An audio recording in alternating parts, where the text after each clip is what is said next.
Hello student, welcome back to my channel Samrat academy. Student, मेरा नाम आकाश और मेरे प्यारे विद्यार्थियों, आज की वीडियो बहुत ही ज्यादा इंपॉर्टेंट आप लोगों के लिए है।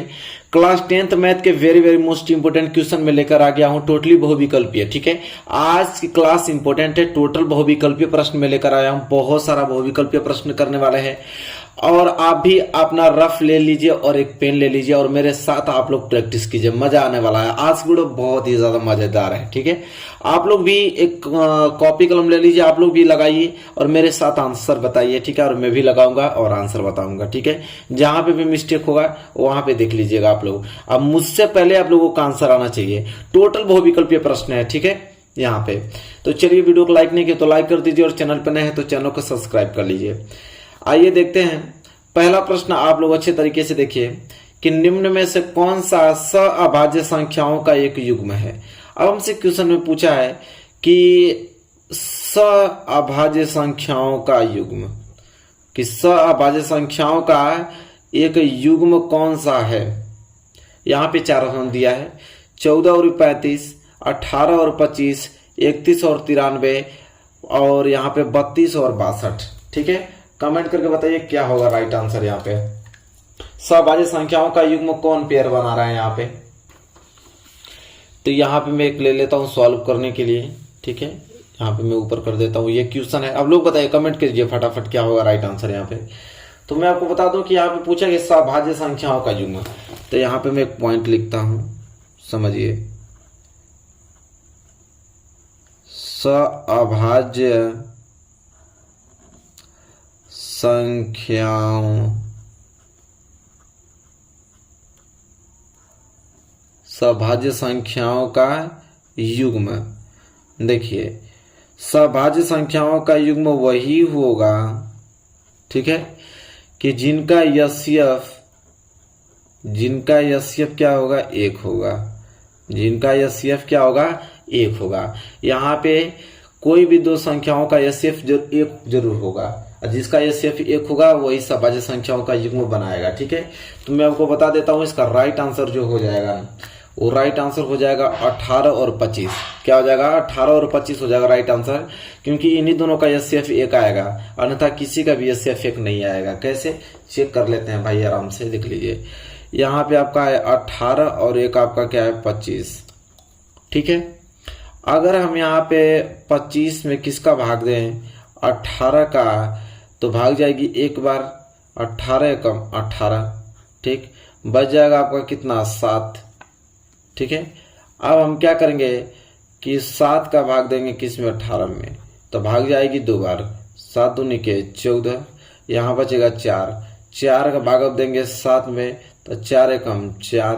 ठीक, यहाँ पे बच जाएगा आपका कितना, 3। 3 का भाग अगर हम दें 4 में, तो 3 कम 3, बच जाएगा यहाँ पे 1। और 1 का भाग दें किस में, 3 में, तो 1 3 3 कट गया। और जिससे कट जाता है, ठीक है, वही आपका क्या कहलाता है, यहाँ पे यस्यफ कहलाता है। तो यस्यफ कितना गया इसका, एक। यस्यफ एक आ गया, तो मतलब यही अभाज्य संख्याओं का युग्म बना रहा है। ठीक है, सिंपल। कौन, 18, 25 बना रहा है। ठीक है, याद कर लीजिए इस क्वेश्चन को अच्छे तरीके से। तो आई होप आपको क्लियर हो गया होगा। 18 तथा 25 जो है वह निम्न अभाज्य संख्याओं का युग्म बना रहा है। चलिए आगे हम बात करें तो अगला प्रश्न देखिए। अगला प्रश्न सिंपल है, पूछा कि 15, 18 और 24 का लसा है। ठीक है, 15, 18, 24 का हमसे क्या पूछा है, लस पूछा है। तो यहाँ सिंपल हम लोग लसन निकाल देंगे। कैसे, देखिए 15, 18, 24 है ना। सबसे पहले लसन निकालने के लिए हम फैक्टर करेंगे। ठीक है, यहाँ 15 का हम लोग एलसीएम लेंगे, तो 3 से कटाएंगे तो 3 5 15 और 5 कम 5। इसी तरह 18 का हम क्या करेंगे, फैक्टर करेंगे एलसीएम द्वारा। 2 से कटाएंगे 2 9 18, फिर 3 से कटाएंगे 3 3 9 और 3 कम 3। इसके बाद क्या दिया है आपका 24। इसके बाद 24 का फैक्टर करेंगे तो 2 से कटाएंगे तो 12 बार में, 2 से कटाएंगे तो 6 बार में, 2 से कटाएंगे तो 3 बार में, और 3 से कटाएंगे तो 1 बार में। ठीक है, तो यहाँ पे देखने को मिल रहा है आपको कि 15 का हम लोग फैक्टर किए तो आया है 3 पे पावर 1 गुणे 5 पे पावर 1। ठीक है, और 18 का फैक्टर किया तो 18 का फैक्टर आ गया कि 2 पे पावर 1 गुणे 3 पे पावर 2, क्योंकि 3 2 बार है, ठीक है। 24 लेंगे तो 2 पे पावर 3 गुणे 3 पे पावर 1, ठीक। हमें निकालना क्या है, हमें निकालना इसका एलसीएम। क्या निकालना, एलसीएम। तो एलसीएम में क्या होता है कि सभी अभाज्य गुणनखंड लेते हैं, जो कि 2 है, 3 है, 5, तो 2 भी लेंगे, 3 भी लेंगे और 5 लेंगे और सबसे बड़ी घात लेते हैं। तो 2 की सबसे बड़ी घात 2 पे पावर 3, 3 की बड़ी घात 3 पे पावर 1, नहीं 3 पे पावर 2 सबसे बड़ी घात है, और 5 की सबसे बड़ी घात 5 पे पावर 1। तो 2 पे पावर 3 का मतलब 2 दूनी के 4 दूनी के 8, 3 पे पावर 2 का मतलब कितना हो जाएगा 9, और 5 पे पावर 1 का मतलब 5, तो कितना हो जाएगा 8 5 40, 40 9 360। तो इसका जो एलसीएम आ जाएगा 360 आएगा। देखिए ऑप्शन दिया है कहीं पे, तो देखिए option number D, option number D इस क्वेश्चन का क्या हो जाएगा, राइट आंसर हो जाएगा ये वाला, कि 360 जो है 15 और 18 और 24 का लस हो जाएगा, ठीक है। क्लियर, किसी को डाउट नहीं होना चाहिए। इसी के साथ आगे बढ़ते हैं हम। देखिए अगला प्रश्न क्या है, अगला प्रश्न है, देखिए अगला प्रश्न है कि के किस मान के लिए समीकरण युग्म x माइनस 2y बराबर 3 और 3x प्लस ky बराबर 1 का एक अद्वितीय हल होता है, ठीक है। अब यहाँ पे 2 समीकरण दे दिया है और कह रहा है कि इन 2 समीकरणों से k का मान बताइए यदि इसका हल जो होगा एक अद्वितीय हल होगा। तो अद्वितीय हल, देखिए यहाँ पे सभी लोग समझिएगा, अद्वितीय हल होने का प्रतिबंध क्या होता है। तो अद्वितीय हल होने का होता है कि a1 बटा a2 बराबर नहीं होता है b1 बटा b2 के। ये जो कंडीशन है, ये कंडीशन लगता है अद्वितीय हल होने का, ठीक है। और यहाँ पे 2 हमें रैखिक समीकरण युग्म दिया है, एक आपका दिया है x माइनस के 2y बराबर 3 और एक दिया है आपका 3x प्लस ky बराबर 1, ठीक। तो अगर मैं इसे हल करूं तो ये हो जाएगा आपका x माइनस के 2y प्लस 3 इधर आएगा तो माइनस के 3 बराबर में 0, और ये हो जाएगा आपका 3x प्लस ky और प्लस 1 इधर आएगा तो माइनस के 1 बराबर के 0। तो यहाँ पे रखने के लिए सबसे पहले a1, यहाँ से a2, यहाँ से आपका b1, यहाँ से b2, यहाँ पे c1, यहाँ पे c2 निकालना पड़ेगा। तो a1 बराबर यहाँ पे क्या हो जाएगा, x क्या है कुछ नहीं है तो 1 छिपा है, तो a1 बराबर 1, b1 बराबर क्या हो जाएगा, b1 बराबर माइनस के 2 और c1 बराबर हो जाएगा माइनस के 3। इसी तरह यहाँ से अगर मैं a2 निकालूं तो a2 बराबर क्या हो जाएगा 3 और b2 बराबर क्या हो जाएगा, y का क्या है गुणांक k, तो b2 का हो जाएगा k और c2 का हो जाएगा आपका माइनस के 1। और बोला इसमें कि अद्वितीय हल होता है, ठीक है। तो अद्वितीय हल होने का मतलब प्रतिबंध होता है, ठीक है। तो यहाँ पे रख देंगे वैल्यू, तो हो जाएगा a1 बटा a2, a1 का वैल्यू कितना है 1 और a2 का वैल्यू कितना है यहाँ पे 3, बराबर नहीं है b1 बटे b2 के। b1 कितना है यहाँ पे माइनस के 2 और b2 कितना है यहाँ पे k। तो k को गुणा 1 में करेंगे तो k बराबर नहीं है माइनस 2 गुणे 3 माइनस के 6। तो देखिए k बराबर नहीं है माइनस के 6, k का वैल्यू आएगा k बराबर नहीं है माइनस के 6, दिया है क्या। देखिए k बराबर नहीं है माइनस के 6, मतलब ऑप्शन नंबर क्या होगा, डी जो है राइट आंसर हो जाएगा। कौन, option number D, option number D इस क्वेश्चन का राइट आंसर हो जाएगा। इस तरह लगाएंगे और आंसर बताएंगे, ठीक है। चलिए इसी के साथ हम आगे बढ़ेंगे और अगला प्रश्न देखिए कितना मोस्ट इंपोर्टेंट है, सिंपल है कि यदि 1/x स्क्वायर माइनस 2 बराबर 1/7 तो x का मान है। तो देखिए कितना सिंपल दिया है, क्या दिया है यहाँ पे, तो हमको दिया है कि 1/x स्क्वायर माइनस के 2 बराबर 1/7 दे रहा है। तो सिंपल है, हमें गुणा कर लीजिए, x स्क्वायर माइनस 2 को गुणा 1 में करेंगे तो x स्क्वायर माइनस 2 आने वाला है, ठीक है। अब बराबर 7 को गुणा 1 में करेंगे तो 7 आ जाएगा। यहाँ से अगर मैं x स्क्वायर का वैल्यू निकाल तो x स्क्वायर बराबर 7, माइनस 2 उधर जाएगा तो हो जाएगा आपका +2, तो x स्क्वायर बराबर 7 2 9, ठीक है। अगर मैं यहाँ से x की वैल्यू निकालूँ तो x बराबर क्या हो जाएगा, यह वर्ग इधर आया है तो किस में हो जाएगा वर्गमूल में, और वर्गमूल हमेशा प्लस माइनस में निकलता है। तो x बराबर क्या हो जाएगा प्लस माइनस 9 का वर्गमूल 3, तो x बराबर प्लस माइनस 3 दिया है क्या, तो x बराबर प्लस माइनस 3। कौन सा ऑप्शन? दूसरा ऑप्शन क्या हो जाएगा राइट आंसर इसका।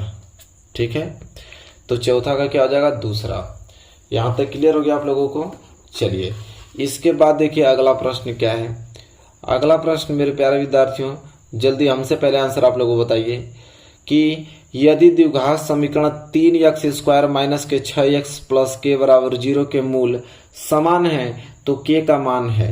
देखिए जब भी आपको दे देगा कि मूल समान है तो मूल समान है, जब भी आपको पूछ देगा, यहाँ पे नोट कर लीजिए, जब भी आपको क्वेश्चन में दे दिया है कि द्विघात समीकरण के मूल समान है तो मूल समान होने का मतलब कि जो d है वह 0 के बराबर है, मतलब विविधकर 0 के बराबर होता है। अब विविधकर का फार्मूला क्या होता है? b² माइनस के 4ac, मतलब b² माइनस के 4ac किसके बराबर होने लगता है? 0 के बराबर होने लगता है, तभी मूल समान होता है। तो कह रहा है कि द्विघात समीकरण इतना का है, मूल समान है, तो के का मान ज्ञात कीजिए।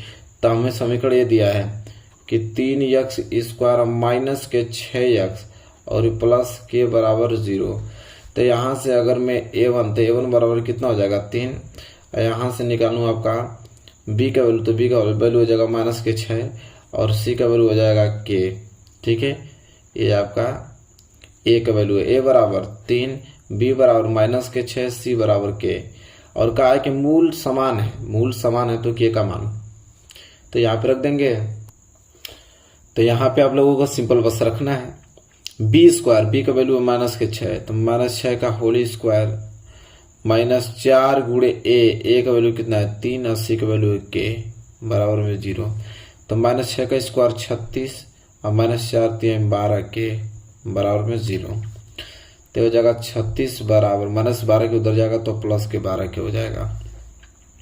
तो k बराबर यहाँ से निकल जाएगा आपका 36/12, कटाएंगे तो आ जाएगा k बराबर 3, 12 3 36, k बराबर क्या आ जाएगा? 3। तो इस प्रकार के प्रश्न आएंगे जो कि मूल समान दिया रहेगा, पूछेगा कि अब वहां से bc का वैल्यू निकाल के b² माइनस 4ac बराबर 0 में रख दीजिए, k का वैल्यू निकल जाएगा। जैसे k बराबर 3 आ गया। अब देखें आपसे में दिया है k बराबर 3, बिल्कुल दिया है। देखिए यहाँ पे पांचवें का a जो है राइट आंसर हो जाएगा, पांचवें का a जो है राइट आंसर हो गया, आ गया ना। चलिए इसी के साथ आगे बढ़ते हैं। देखिए अगला प्रश्न क्या है, तो अगला प्रश्न यहाँ पे है कि सही उत्तर चुनकर उसका औचित्य दीजिए। त्रिभुज ABC में AB बराबर 6 कड़ी में 3 सेंटीमीटर, AC बराबर 12 सेंटीमीटर और BC बराबर 6 सेंटीमीटर कोण B है। हमसे पूछ रहा है कि कोण B होगा। ठीक है, अब यहाँ इसको सॉल्व करने के लिए सबसे पहले हम एक त्रिभुज ABC बनाएंगे। यहाँ बना लेते हैं। सबसे पहले हम लोग यहाँ पे एक त्रिभुज बनाएंगे। ठीक है, यह त्रिभुज होगा आपका A और ये हो जाएगा B और ये हो जाएगा C। अब यहाँ पे AB बराबर 6 कड़ी में 3 दिया हुआ है, तो AB बराबर हमको दे रखा है 6 कड़ी में 3। ठीक, और क्या दे रखा है? AC बराबर 12 सेंटीमीटर, AC बराबर 12 सेंटीमीटर दे रखा है, ये भी आपका सेंटीमीटर में ही है। और BC बराबर 6 सेंटीमीटर और BC बराबर 6 सेंटीमीटर दिया है। ठीक है, कह रहा है कि कोण B है, कह रहा है ये जो कोण B है ना, यह कितने अंश का होगा? तो इसे देखने में तो 90 अंश लग रहा है, लेकिन 90 अंश कब होगा? जब इसमें पाइथागोरस नियम होगा तब, क्योंकि पाइथागोरस नियम होगा तो यह समकोण त्रिभुज हो जाएगा, और जब समकोण त्रिभुज हो जाएगा तो कोण B 90 अंश हो जाएगा डायरेक्ट। तो हमें तो B का वैल्यू 90 अंश मालूम है, लेकिन हमें सिद्ध करना पड़ेगा कि बात सही है या नहीं। ठीक है, तो चलिए देखते हैं। तो पाइथागोरस प्रमेय क्या कहता है? पाइथागोरस प्रमेय ये कहता है कि कर्ण का स्क्वायर मतलब कि AC का स्क्वायर बराबर लंब का स्क्वायर मतलब AB का स्क्वायर और प्लस में आधार का स्क्वायर मतलब कि BC का स्क्वायर। अगर ये फॉलो करेगा तो समझिए कि समकोण त्रिभुज हो जाएगा और कोण भी 90 अंश हो जाएगा। तो AC का स्क्वायर मतलब कि 12 का स्क्वायर बराबर में AB का स्क्वायर मतलब 6 कड़ी में 3 का स्क्वायर और प्लस BC मतलब कि 6 का स्क्वायर। तो 12 का स्क्वायर कितना होता है? 144 बराबर 6 का स्क्वायर 36 और गुणे कड़ी में 3 का स्क्वायर 3 और प्लस 6 का स्क्वायर कितना हो जाएगा? 36। तो ये तो आ गया आपका 144 बराबर ये हो जाएगा 36 18 और 3 3 9 1 10 108 प्लस कितना हो जाएगा? 36। तो 144 बराबर इधर भी आ गया आपको 144, क्योंकि 36 में 108 जोड़ेंगे तो 144 मतलब आ गया। बिल्कुल एकदम सही है, पाइथागोरस नियम फॉलो कर रहा है। जब पाइथागोरस नियम फॉलो कर रहा है अतः हम ये कह सकते हैं कि त्रिभुज ABC एक समकोण त्रिभुज है। कैसा है? समकोण त्रिभुज है। और जब समकोण त्रिभुज है तो कोण भी 90 अंश होगा ही होगा। तो इसलिए जो कोण भी है वो क्या होगा? 90 अंश, क्योंकि समकोण त्रिभुज में कोण 90 अंश का होता है ये वाला। ठीक है, तो कोण भी 90 अंश का होगा। देखिए दिया है क्या ऑप्शन? बिल्कुल दिया है। ऑप्शन नंबर सी जो है राइट आंसर हो जाएगा इस क्वेश्चन का। ठीक है, 90 अंश। क्लियर हो गया ना? कोई डाउट नहीं होना चाहिए आप लोगों को बिल्कुल भी। चलिए इसी के साथ आगे बढ़ेंगे और अगला प्रश्न देखेंगे। और अगला प्रश्न क्वेश्चन नंबर 7। चलिए अगला प्रश्न देखिए। अगला प्रश्न है कि बिंदु P जिसका निर्देशांक दिया है -6,8 की मूल बिंदु से दूरी। एक बिंदु P दिया हुआ है, करा है कि इसका मूल बिंदु से दूरी कितना होगा। तो सबको मालूम है कि मूल बिंदु का निर्देशांक कितना होता है? 0,0। तो हम मान लेते हैं कि मूल बिंदु का निर्देशांक 0,0 है। ठीक, इसको मान लेते हैं कि यह Q एक बिंदु है और एक बिंदु P है, यहाँ मान लेते हैं P। P का निर्देशांक दिया है -6,8 और मूल बिंदु से इसकी दूरी पूछ रहा है कि मूल बिंदु से इसकी दूरी क्या होगी। तो सिंपल, मूल बिंदु का निर्देशांक 0,0 और P का निर्देशांक दिया है, इन दोनों के बीच की दूरी पूछ रहा है। तो दूरी सूत्र लगा देंगे।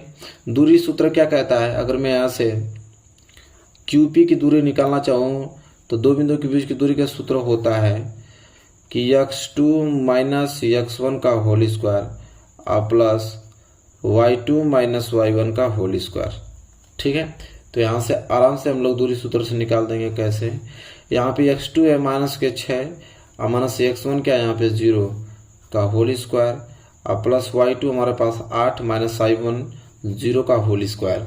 तो यहाँ से आपका ये QP है, यहाँ से आपका QP निकल जाएगा कि करड़ी में -6 - 0 ये हो जाएगा -6 का होल स्क्वायर प्लस 8 में से 0 जाएगा तो 8 का होल स्क्वायर। तो यहाँ से QP बराबर निकल जाएगा आपका 6 का वर्ग, मतलब -6 का वर्ग करेंगे तो प्लस के 36 और प्लस 8 का वर्ग करेंगे तो 8 64। ठीक है, यहाँ से हम QP की बात करें तो QP बराबर क्या आ जाएगा आपका करड़ी में 100। ठीक है, तो यहाँ से QP बराबर 100 का वर्गमूल क्या होता है 10। ठीक है, तो यहाँ से आप देख पा रहे हैं आसानी से QP बराबर कितना आ गया 10, मतलब 10 इकाई।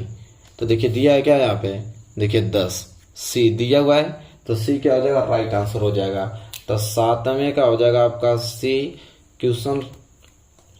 ठीक है, 7वें का C राइट आंसर हो जाएगा। ठीक है, आई होप क्लियर हो गया होगा अच्छे तरीके से आप लोगों को। हाँ, अगला क्वेश्चन बात करें तो अगला प्रश्न है, देखिए बहुत इंपॉर्टेंट प्रश्न है, ऐसे ही प्रश्न आते हैं। कह रहा है कि y अक्ष पर ऐसा बिंदु, कह रहा है y अक्ष पर एक बिंदु है कि y अक्ष पर, देखिए यही मेन है, y अक्ष पर एक बिंदु जो बिंदु A जिसका निर्देशांक 6,5 है तथा B जिसका निर्देशांक -4,3 से समदूरस्थ है। देखिए क्या समदूरस्थ मतलब समान दूरी पे है, उसका निर्देशांक होगा। तो देखिए इसका हल कैसे होगा? समदूरस्थ वाला एक क्वेश्चन जरूर आता है। ठीक है, इतना याद रखिए आप लोग। तो कह रहा है कि y अक्ष पर बिंदु, तो देखिए आप लोगों को बता दूं, जब आपसे क्वेश्चन में पूछे कि y अक्ष पर बिंदु, देखिए जब क्वेश्चन में दे देना कि y अक्ष पर बिंदु, तो y अक्ष पर बिंदु का निर्देशांक होता है 0, y अक्ष पर बिंदु का निर्देशांक क्या होता है 0, y। ठीक है, कभी कभी आपको दे देगा x अक्ष पर। ठीक है, इसको भी नोट कर लीजिए। कभी कभी आपको क्वेश्चन में दे देगा कि x अक्ष पर बिंदु, तो x अक्ष पर बिंदु होता है आप लोगों का x, 0, मतलब x अक्ष तो रहेगा, y पे नहीं है तो y पे क्या हो जाएगा 0। और यहाँ पे क्या है कि y अक्ष पर, तो x अक्ष पर कुछ नहीं होगा लेकिन y अक्ष पे होगा। ठीक है, तो y अक्ष पर बिंदु क्या है 0, इसको मान लेते हैं कि बिंदु P है। ठीक है, और कह रहा है यह बिंदु P जो है, जो कि y अक्ष पर बिंदु है 0, वह बिंदु A और बिंदु B से समदूरस्थ है। मतलब बिंदु A यहाँ मान लेते हैं जिसका निर्देशांक दिया हुआ है 6,5 और एक बिंदु B यहाँ मान लेते हैं जिसका निर्देशांक दिया है -4,3 और इससे यह समदूरस्थ है। इस बिंदु समदूरस्थ मतलब यहाँ मिला देते हैं। समदूरस्थ का मतलब होता है समान दूरी पर स्थित है, समान दूरी पर स्थित, मतलब यहाँ की दूरी या दूरी बराबर होगी। मतलब बात करें तो PA की दूरी जो होगी ना वो बराबर होगी किसकी दूरी, PB की दूरी के। ठीक है, यह बात है। ठीक है। तो वही कह रहा वाई अक्ष पर ऐसा बिंदु, तो वाई अक्ष पर ऐसा बिंदु हमने मान लिया P जिसका निर्देशांक 0, क्या वाई। इससे ए और बी जो है समदूरस्थ है, मतलब समान दूरी पर स्थित है। तो समान दूरी का मतलब कि यहाँ पीए की जितनी दूरी होगी उतना पीबी की दूरी होगी। तो चलिए यहाँ पे दूरी सूत्र लगा देते हैं। यहाँ से दूरी सूत्र पीए लगा देंगे, यहाँ से दूरी सूत्र पीबी लगा देंगे और यहाँ से देखेंगे क्या वैल्यू आ रहा है। ठीक है, तो दूरी सूत्र से हम वही पीए की दूरी निकालेंगे तो फार्मूला वही लगेगा x2 माइनस x1 का whole square plus y2 minus y1 का होल स्क्वायर बराबर पीबी की दूरी निकालेंगे तो पीबी के बीच की दूरी वही फार्मूला से निकलेगा x2 माइनस x1 का whole square plus y2 minus y1 का होल स्क्वायर। चलिए, तो ये पीए की दूरी है, पीबी की दूरी है, तो पीए की दूरी कैसे निकलेगा, तो पीए ये हो गया पी और ये हो गया ए। कह रहा है x2 माइनस x1, तो x2 हमारे पास क्या है 6 और माइनस x1 हमारे पास 0, इसका होल स्क्वायर और प्लस y2 माइनस y1 का होल स्क्वायर। y2 हमारे पास 5 और माइनस y1 हमारे पास y, इसका होल स्क्वायर बराबर। यहाँ से बात करें x2 माइनस x1, तो x2 हमारे पास हो जाएगा माइनस के 4 और माइनस x1 हमारे पास हो जाएगा 0, तो इसका whole square plus y2 minus y1, तो y2 हमारा 3 माइनस y1 हमारे पास y, इसका होल स्क्वायर हो जाएगा।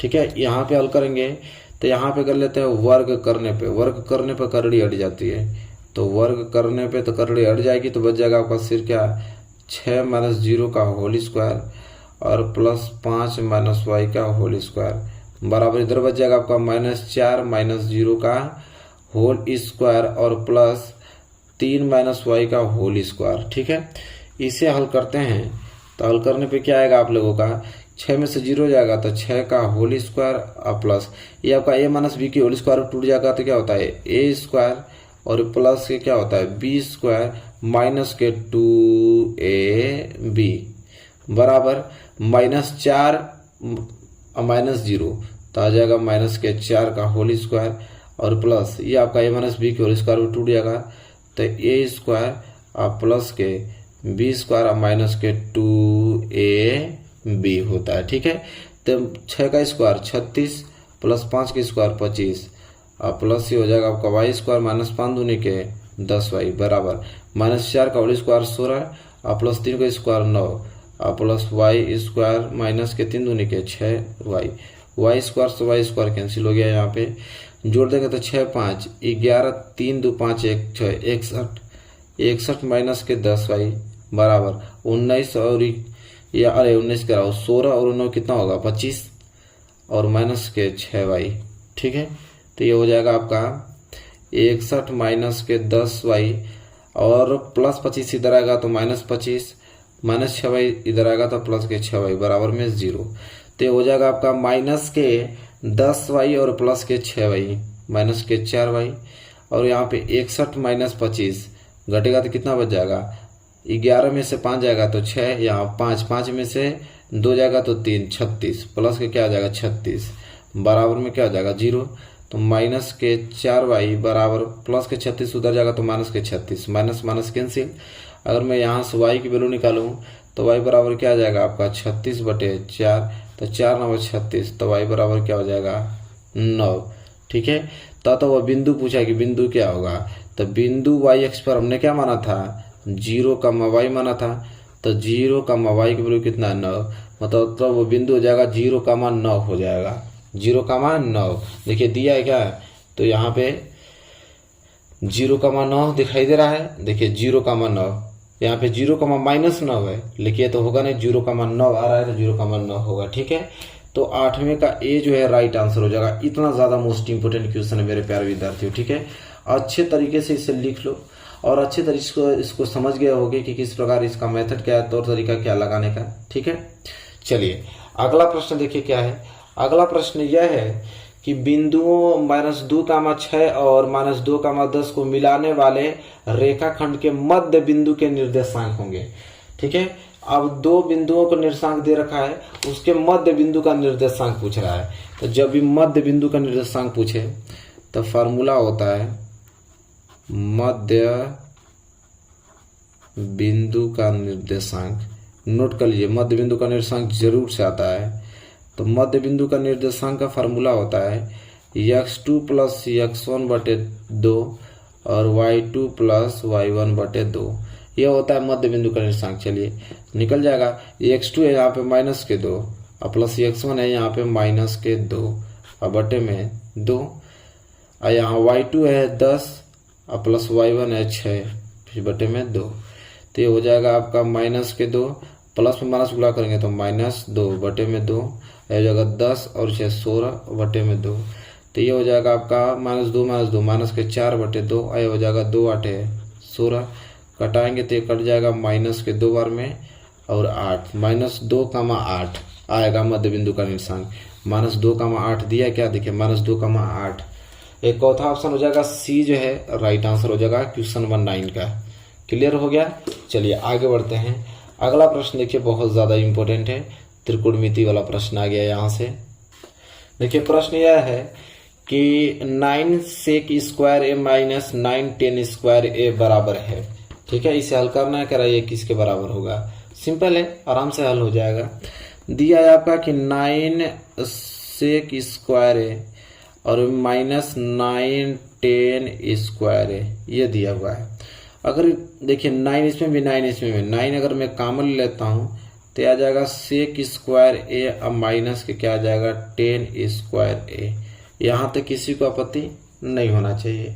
इसके बाद हमें करना क्या है, सही लोग ध्यान देंगे। तो ये हो जाएगा 9 कोष्टक में देखिए sec स्क्वायर ए, sec स्क्वायर ए का फार्मूला क्या होता है, तो देखिए यहाँ पे sec स्क्वायर ए का फार्मूला होता है 1 प्लस के tan स्क्वायर ए, ये फार्मूला होता है।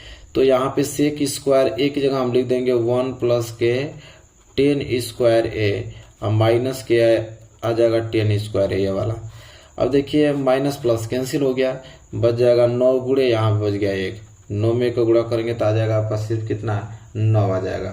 ठीक है, तो 9 राइट आंसर हो जाएगा। देखिए दिया है, देखिए 10वें का भी दिया है, तो यह हो जाएगा राइट आंसर। ठीक है, क्लियर क्लियर। चलिए आगे हम बात करें। अगला प्रश्न तो एकदम सिंपल है कि sine square 60 minus sine square 30 अंश का मान होगा। ठीक है, कह रहा कि साइन 60 अंश माइनस साइन स्क्वायर 30 अंश, साइन 60 अंश का वैल्यू रख के उसका स्क्वायर कर देना है, साइन 30 अंश का वैल्यू रख के उसका स्क्वायर कर देना है। ठीक है, बात समझिए।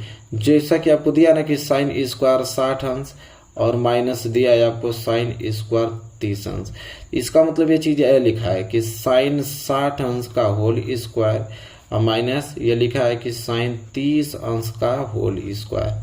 ठीक है, क्लियर। चलिए तो साइन 60 अंश यहाँ पे हल भी कर देता हूँ। साइन 60 अंश का वैल्यू कितना होता है, करोड़ी में 3/2, तो इसका होल स्क्वायर हो जाएगा, और माइनस साइन 30 अंश का वैल्यू होता है 1/2, तो हो जाएगा 1/2 का होल स्क्वायर। तो करोड़ी में 3 का स्क्वायर करेंगे तो 3, 2 का स्क्वायर करेंगे तो 4, अब माइनस 1 का स्क्वायर करेंगे तो 1, 2 का स्क्वायर करेंगे तो 4। ठीक है, तो यहाँ से हो जाएगा, यहाँ पे एलसीएम क्या हो जाएगा 4, ऊपर बच जाएगा 3 माइनस ऊपर बच जाएगा यहाँ पे 1, तो 3 में से 1 जाएगा तो 2/4, काटेंगे तो ये आ जाएगा 1/2। ठीक है, 1/2। देखिए दिया हुआ है क्या, तो 1/2, 11 का बी जो है राइट आंसर हो जाएगा। 11 का बी जो है राइट आंसर हो जाएगा, किसी को डाउट नहीं होना चाहिए। चलिए क्वेश्चन नंबर 11 भी हल हो गया।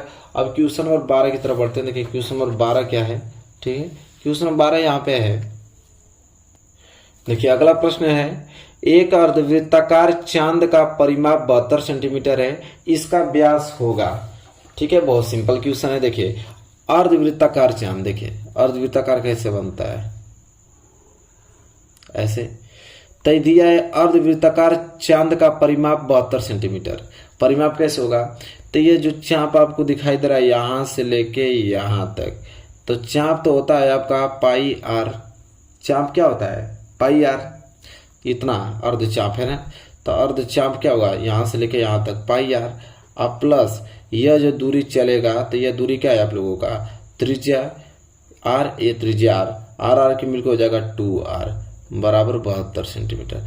परिधि का मतलब क्या होता है कि यहां से लेके फिर यहां तक फिर यहां तक जितना दूरी तय किया परिधि, तो यहां से लेके यहां तक किया तो पाई आर, और प्लस 1r यहां तक 1r यहां तक मतलब 2r।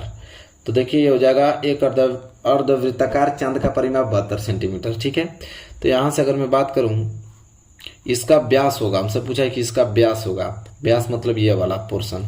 ठीक है, 2r पूछा है, 2r क्या होगा। ठीक है, तो यहाँ से दोनों में से अगर मैं r कॉमन ले लूँ तो बचेगा आपका पाई बट प्लस 2 बराबर 72 बच जाएगा।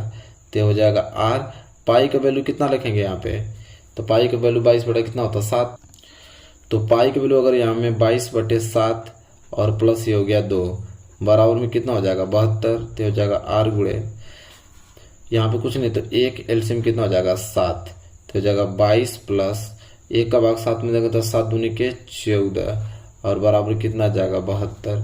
यहाँ हो जाएगा r गुणे में 4 2 6 और 2 1 3 36 बटे में 7 और बराबर हो जाएगा 72।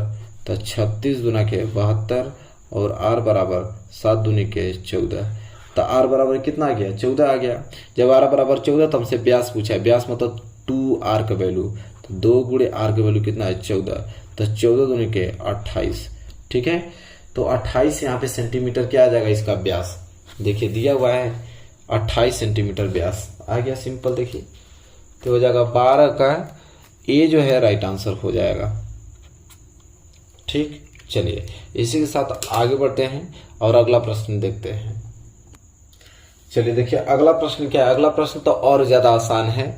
जैसा कि देख पा रहे हैं, एक लंबवृत्तीय बेलन के आधार पर क्षेत्रफल, एक लंबवृत्तीय बेलन के आधार पर क्षेत्रफल 9 पाई सेंटीमीटर स्क्वायर है, तो उसके आधार का व्यास क्या होगा, पूछा है कि उसके आधार का व्यास क्या होगा। ठीक है, सिंपल देखिए क्या है, एक लंबवृत्तीय बेलन, देखिए ये बेलन कैसे बनता है ऐसे, तो कह रहा है एक लंबवृत्तीय बेलन के आधार पर, ये वाला आधार का पूरा ये क्षेत्रफल, ठीक है, पूरा का पूरा क्या होगा क्षेत्रफल, दिया है आपका 9 पाई, तो आपका लंबवृत्तीय बेलन के आधार का क्षेत्रफल क्या होता है पाई आर स्क्वायर, तो पाई आर स्क्वायर बराबर कितना दिया 9 पाई, तो पाई से पाई कैंसिल, आर स्क्वायर बराबर 9, तो आर बराबर कितना आ जाएगा 3, आर बराबर 3 आ गया। तो हमसे पूछा क्या है, तो उसके आधार का व्यास, व्यास का मतलब ये चीज यहां से लेके यहां तक की दूरी, ठीक है, तो यहां तक की दूरी क्या हो जाएगी आर, एक आर, 2r का वैल्यू पूछा है, तो 2 गुणे आर का वैल्यू 3, तो 3 दूनी के 6 सेंटीमीटर व्यास आ जाएगा। देखिए दिया क्या डी जो है राइट आंसर हो जाएगा यहाँ पे सिंपल, तो डी जो है क्या हो जाएगा राइट आंसर हो जाएगा। क्वेश्चन नंबर किसका 13 का। चलिए आगे बात करते हैं क्वेश्चन नंबर 14 की तरफ। चलिए देखिए अगला प्रश्न क्या है, अगला प्रश्न बहुत आसान है कि 1 से 9 तक की प्राकृतिक संख्याओं का समांतर माध्य होगा। अब प्राकृतिक संख्या पूछा है 1 से 9 तक, 1 से लेकर 9 तक प्राकृतिक संख्याओं का पूछा है, यहाँ पे समांतर माध्य क्या होगा। ठीक है, तो चलिए समांतर माध्य कैसे निकलेगा, तो समांतर माध्य निकलेगा 1 से लेकर 9 तक प्राकृतिक संख्या, 1 से लेकर 9 तक क्या होती है 1 2 3 4 5 6 7 8 9, ठीक है। और फिर इनको क्या करेंगे जोड़ देंगे, क्योंकि समांतर माध्य निकाल रहे हैं, इन सभी को जोड़ के और बट्टे में टोटल संख्या कितनी है 9, इसका क्या कर देंगे भाग लगा देंगे, ठीक, समांतर माध्य निकल जाएगा। तो कितना हो जाएगा 9 8 17 17 और 7 कितना हो जाएगा 24 और 24 और 6 30 5 35 और 35 4 कितना हो जाएगा 39 39 1 40 और 40 और 5 45 45 बटे 9 और 9 5 45, समांतर माध्य कितना आ जाएगा 5। देखिए ऑप्शन नंबर 20 क्वेश्चन का क्या हो जाएगा राइट आंसर हो जाएगा। देखिए कितना आसान है, ठीक है, क्लियर। अगला प्रश्न की तरफ बात करें तो अगला प्रश्न यहाँ पे है कि 1 से 15 तक की सम संख्याओं का समांतर माध्य है। समांतर माध्य ही निकालना है, लेकिन 1 से 15 तक, लेकिन कौन सी सम संख्याओं का, तो 1 से 15 के बीच सम संख्याएं कौन कौन सी हैं, सबको मालूम है कि 2 2 के बाद 4 6 8 10 12 और 14, 1 से लेकर 15 के बीच सम संख्याएं यही है, और इनका समांतर माध्य मतलब इनको जोड़ना पड़ेगा, इनको क्या करना पड़ेगा जोड़ना पड़ेगा। और कितनी संख्या है 1 2 3 4 5 6 7 का भाग लगाना पड़ेगा, ठीक है। तो जोड़ेंगे तो कितना हो जाएगा यहाँ पे, तो ये हो जाएगा आपका देखिए 12 और 12 और 2 कितना हो जाएगा यहाँ पे 14, ठीक है, और 8 और 6 कितना हो जाएगा 14, तो 14 और 14 और 14 14 तो यहाँ 42, तो ऐसे ही हो गया बच गया आपका 10 और 4, ये भी कितना हो जाएगा 14। तो 14 चौको 56, तो 56/7 और 7 बाटे 56। समांतर मध्य कितना निकल जाएगा 8 निकल जाएगा, सिंपल। समांतर मध्य कितना 8 दिया है क्या, हाँ, बी जो है राइट आंसर हो जाएगा, 15 का बी राइट आंसर हो जाएगा। ठीक है, क्लियर। चलिए अगला प्रश्न क्या है, देखिए अगला प्रश्न है कि निम्नलिखित में से कौन सी केंद्रीय प्रवृत्ति की माप नहीं है। ठीक है, बहुत इंपॉर्टेंट क्वेश्चन है। कह रहा है कि केंद्रीय प्रवृत्ति की माप कौन सा है, नहीं है। माध्य, बहुलक, माध्यिका, मानक विचलन। देखिए माध्य तो है ही, बहुलक भी है, माध्यिका भी है। ये जो मानक विचलन है ना, ये ही केंद्रीय प्रवृत्ति की माप नहीं है। ठीक है, तो 16 का जो डी राइट आंसर हो जाएगा। तो देखिए मेरे प्यारे विद्यार्थी, हमने इतने सारे मोस्ट इंपोर्टेंट क्वेश्चंस आप लोगों को कराए। वीडियो तो पसंद आई होगी। वीडियो अगर अच्छा लगा हो तो प्लीज लाइक कीजिएगा। चैनल पर नए तो चैनल को सब्सक्राइब करके बेल आइकन को प्रेस कर लीजिएगा। मिलेंगे एक प्यारे से नेक्स्ट वीडियो में, तब तक के लिए धन्यवाद।